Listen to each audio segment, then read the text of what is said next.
కపోవడంతో CM ఆదేశాలతో market గిట్టుబాటు ధర కల్పిస్తూ పొగాకును కొనుగోలు చేయడం జరుగుతోంది. నాణ్యతను బట్టి 3 గ్రేడ్లుగా విభజించి రైతులకు గిట్టుబాటు ధరలు ఇస్తున్నామని బంగారాజు చెప్పారు. గుంటూరు, ప్రకాశం, బాపట్ల, పల్నాడు జిల్లాల్లోని 7,754 మంది రైతుల నుండి మార్కెట్ కొనుగోలు చేసింది. రైతులెవరూ అధైర్యపడాల్సిన పని లేదని, ప్రభుత్వం ప్రతి రైతును ఆదుకుంటుందని అన్నారు.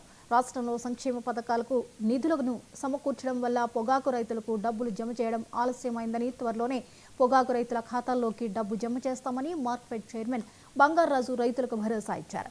ఈ కార్యక్రమంలో బాపట్ల జిల్లా మార్కెట్ మేనేజర్లు నరసింహం, రమేష్, అధికారులు, పరచూరు మార్కెట్ యార్డ్ చైర్మన్ గుంజి వెంకట్రావు, రైతులు పాల్గొన్నారు.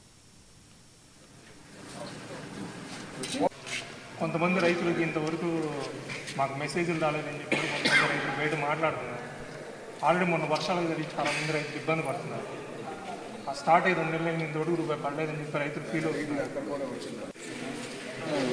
ఏ రైతును ఆలోచిస్తారు కదా, ఈ సంవత్సరం కూడా ఆ 2 సంవత్సరాల ధర చూసి కొంచెం ఎక్కువ వేయడం మొదలుపెట్టారు. వీళ్ళు ఎక్కువ పంట వేసిన తర్వాత బయటికి ఎక్స్పోర్ట్ ఎక్కువ వెళ్ళలేదు. మొత్తం ధర దిగిపోవడం వలన గవర్నమెంట్ మీద ప్రెజర్ పెట్టారు.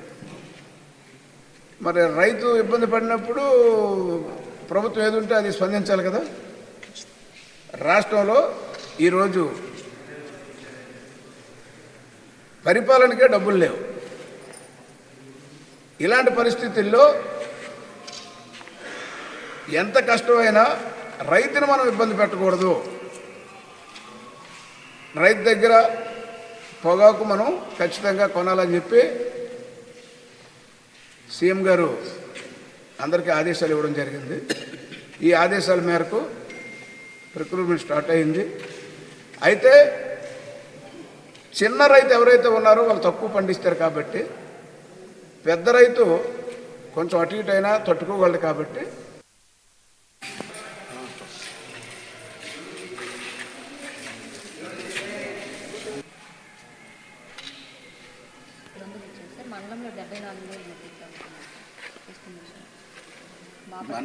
మనం సేకరించింది ఎంతవరకు ఎంత కష్టపడినా అది ఏదో చేసి నాకు బాగా నాణ్యతగా ఉండాలని కోరుకుని చంపారు. ప్రతిదీ కూడా వంకాయలు సంతలో పట్టుకెట్లా ఇస్తారు, ఏదో కాయగూరలు ఇంకేది పట్టుకెళ్ళినా సతీష్